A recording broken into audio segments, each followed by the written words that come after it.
Assalamualaikum warahmatullahi wabarakatuh. Alhamdulillahirrabbilalamin. Wassalatu wassalamu ala asrafil mursalin Muhammad wa ala alihi wa sahbihi ajmain. Dulur-dulur seiman, kali ini kita akan membicarakan Al-Baqarah ayat ke-7, yaitu khatamallahu ala qulubihim wa ala sam'ihim wa ala absarihim ghishawatu wa lahum azabun azim, yang artinya Allah telah mengunci mati hati dan pendengaran mereka, dan penglihatan mereka ditutup, dan bagi mereka siksa yang amat berat. Dulur-dulur yang seiman, khatamallahu itu menurut As-Sa'di bermaknanya adalah Allah mengunci mati. Menurut Qatadah, ayat ini bermakna syaitan telah menguasai mereka. Mengingat mereka taat pada keinginan syaitan, maka Allah mengunci mati kalbu dan pendengaran mereka. Dan pada penglihatan mereka terdapat penutup. Mereka tidak dapat melihat jalan hidayah, tidak dapat mendengarnya, tidak dapat memahaminya, dan tidak dapat pula memikirkannya. Dulur-dulur seiman, Ibnu Jurayj mengatakan bahwa Mujahid pernah mengatakan sehubungan dengan makna khatamallahu ala qulubihim, maka makna at-tabu'u adalah dosa-dosa yang telah melekat di hati dan meliputinya dari semua sisinya sehingga menutupinya dengan rapat. Istilah menutup inilah yang dinamakan at-tabu'u atau dilak, kunci mati. Menurut Ibnu Jurayj sendiri, yang terkunci mati itu adalah kalbu dan pendengarannya. Selanjutnya Ibnu Jurayj mengatakan telah menceritakan kepadaku Abdullah Ibnu Katsir bahwa ia pernah mendengar Mujahid berkata, istilah ar-ran, kotoran, lebih ringan daripada istilah at-tabu atau tertutup rapat. Sedangkan at-tabu lebih ringan daripada al-iqfal atau terkunci. Dan al-iqfal itu lebih berat daripada semuanya itu. Al-A'mash mengatakan bahwa Mujahid pernah berisyarat memperagakan kepadaku dengan tangannya tentang pengertian ini. Dia mengatakan mereka berpendapat bahwa kalbu seseorang itu semisalnya dengan ini, yaitu telapak tangannya maksudnya. Bila seorang hamba melakukan dosa, maka sebagian darinya tergenggam seraya menggenggamkan jari manisnya. Apabila dia berbuat dosa lagi, maka tergenggam pula yang lainnya seraya menggenggamkan jari yang lainnya. Sehingga akhirnya semua jari jemari telapak tangannya tergenggam. Kemudian dia mengatakan, maka tertutup rapatlah kalbunya oleh dosa-dosa tersebut. Mujahid mengatakan pula, mereka memandang bahwa hal tersebutlah yang dinamakan kotoran dosa yang menutupi. Dulur-dulur seiman, Ibnu Jarir meriwayatkan hal yang sama dari Quraib, dari Waqi, dan dari A'mash, yaitu dari Mujahid. Ibnu Jarir mengatakan bahwa sebagian ulama mengatakan bahwa sesungguhnya firman Allah dalam surat Al-Baqarah ayat 7, yaitu khatamallahu ala qulubihim wa ala sam'ihim, yang artinya Allah telah mengunci mati hati dan pendengaran mereka, itu merupakan berita dari Allah Subhanahu wa taala tentang sifat takabur orang-orang kafir, yang berpalingnya mereka dari perkara yang hak atau yang benar yang disampaikan kepada mereka, yakni mereka tidak mau mendengarkannya. Hal ini samalah dengan perkataan seseorang, misalnya, sesungguhnya si Fulan tuli tidak mau mendengar perkataan ini. Itu maksudnya bila ia tidak mau mendengar perkataannya, berarti dia merasa tinggi diri, tidak mau memahami karena takabur. Ibnu Jarir mengatakan bahwa pendapat ini adalah tidak benar, karena sesungguhnya Allah Subhanahu wa taala telah memberitahukan bahwa Dialah yang mengunci mati kalbu dan pendengaran mereka itu.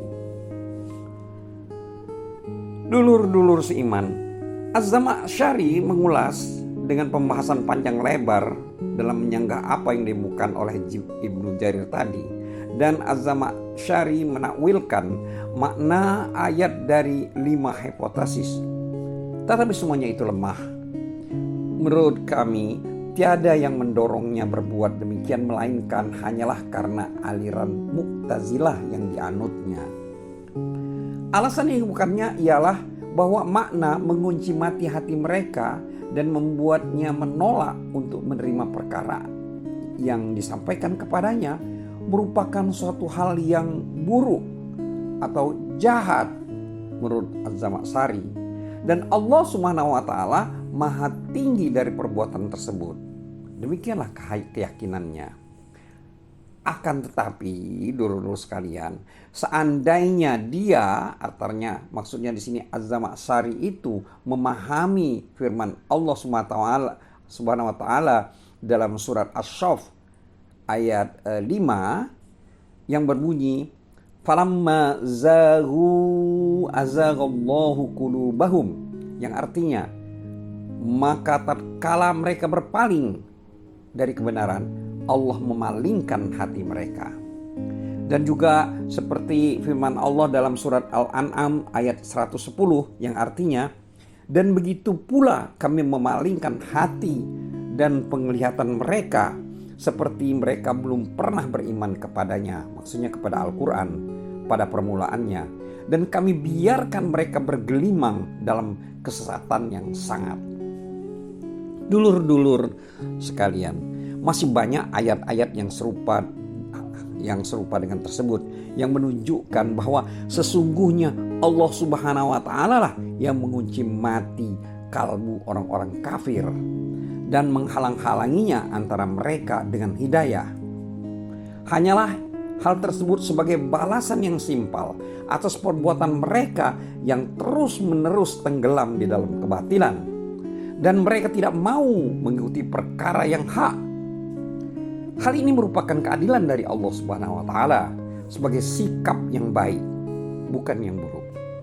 Seandainya Az-Zamakhsyari menyadari hal ini, niscaya dia tidak akan mengeluarkan pendapat tersebut. Dulur-dulur seiman, Al-Qurtubi mengatakan, para ulama sepakat bahwa Allah Subhanahu wa taala mensifati dirinya berlaku mengunci mati dan melak, maksudnya mengelak atau menutup kalbu seseorang atau orang-orang kafir sebagai balasan yang setimpal atas kekufuran mereka tersebut.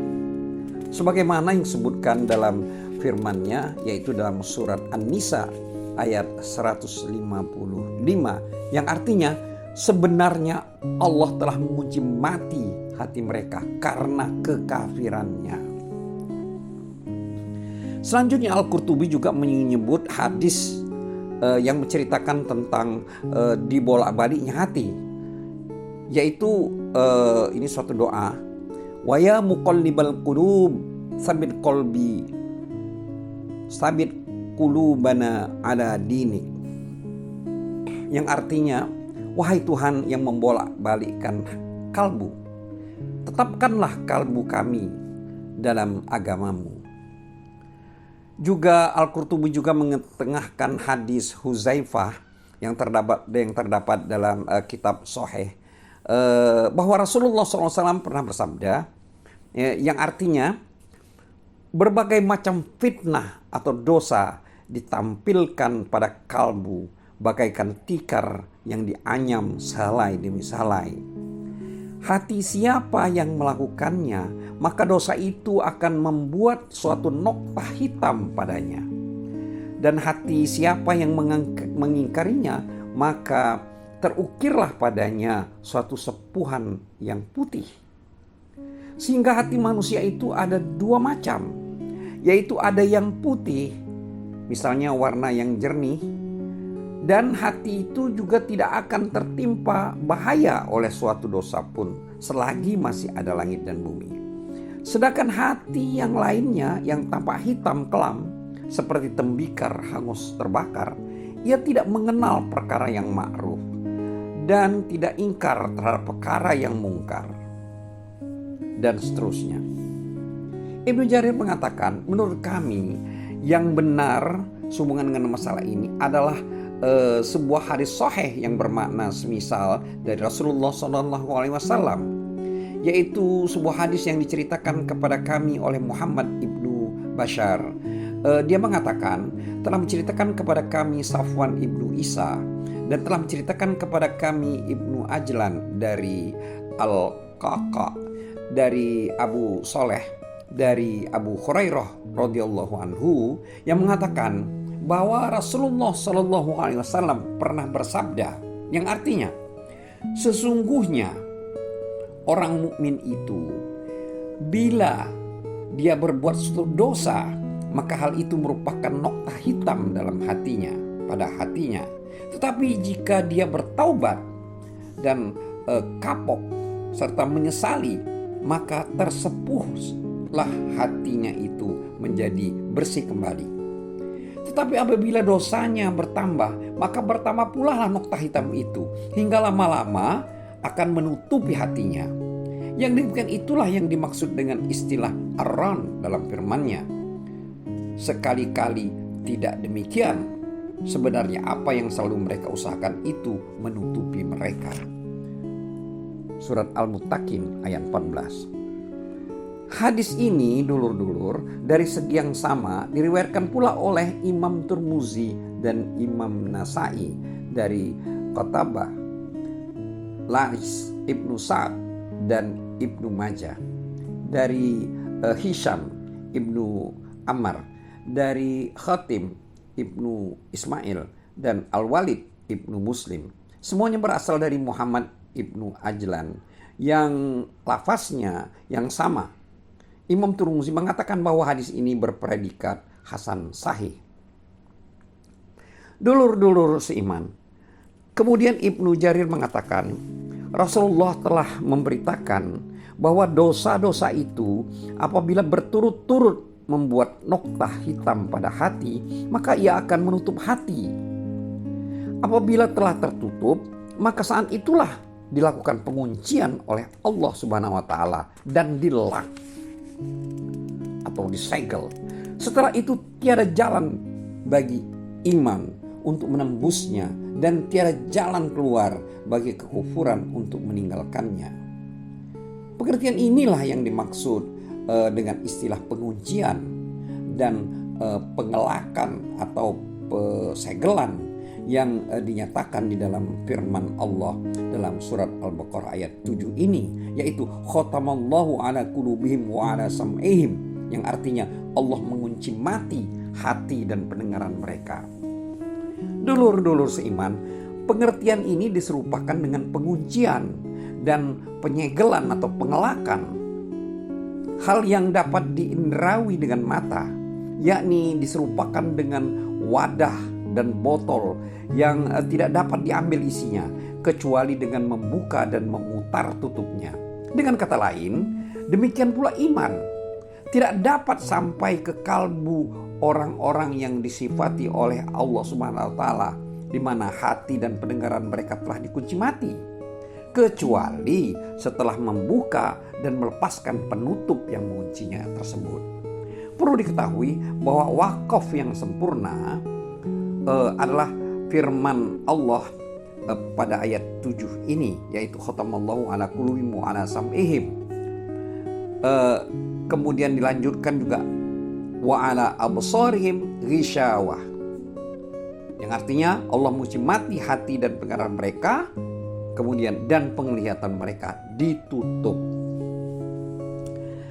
Dulur-dulur seiman, adapun yang menandakan bahwa masing-masing sebagai jumlah yang sempurna, dengan kata lain penguncian dilakukan terhadap hati dan pendengaran, sedangkan penutupan terjadi pada penglihatan, sebagaimana yang dikatakan As-Sadi dalam kitab tafsirnya dari Abu Malik, dari Abu Saleh, dari Ibnu Abbas, juga dari Murrah Al-Hamdani, dari Ibnu Mas'ud radhiyallahu anhu, dan dari sejumlah sahabat-sahabat Rasulullah SAW yang lain sehubungan dengan firman Al-Baqarah ayat 7 ini.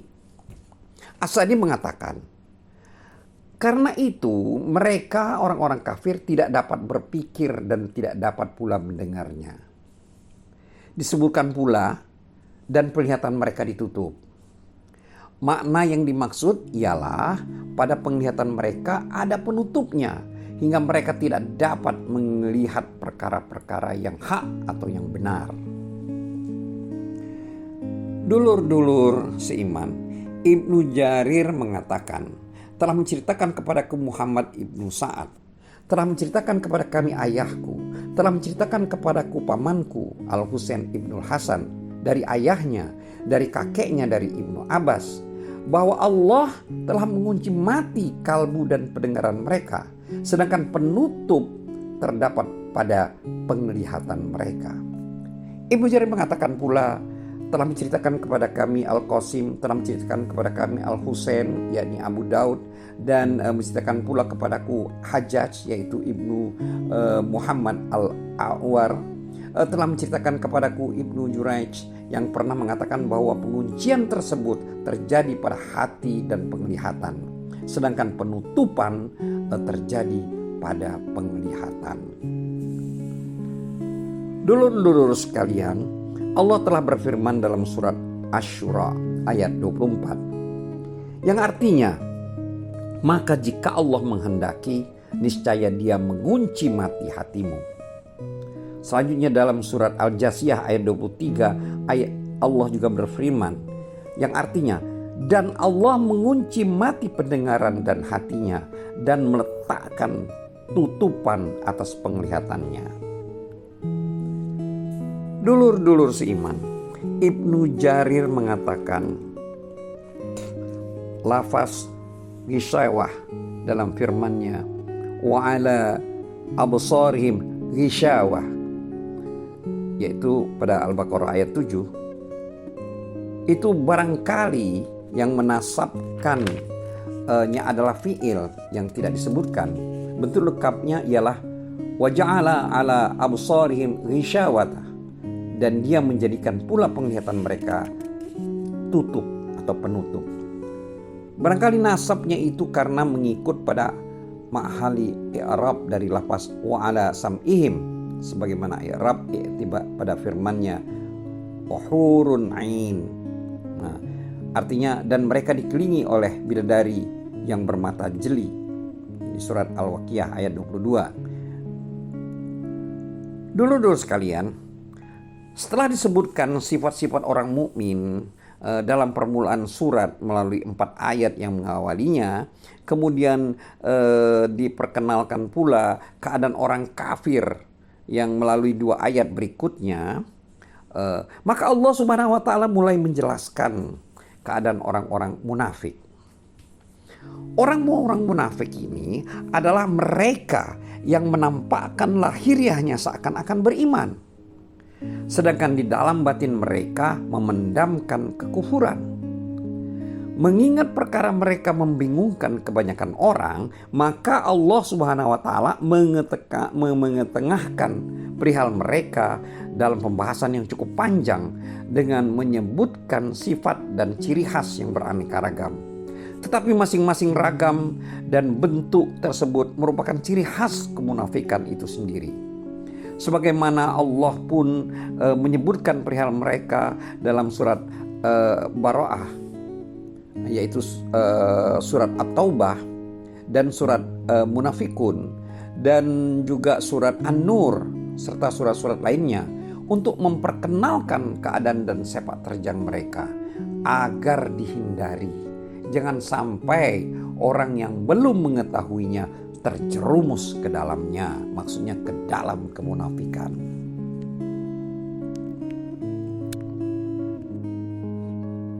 Wallahu a'lam bissawab. Wassalamualaikum warahmatullahi wabarakatuh.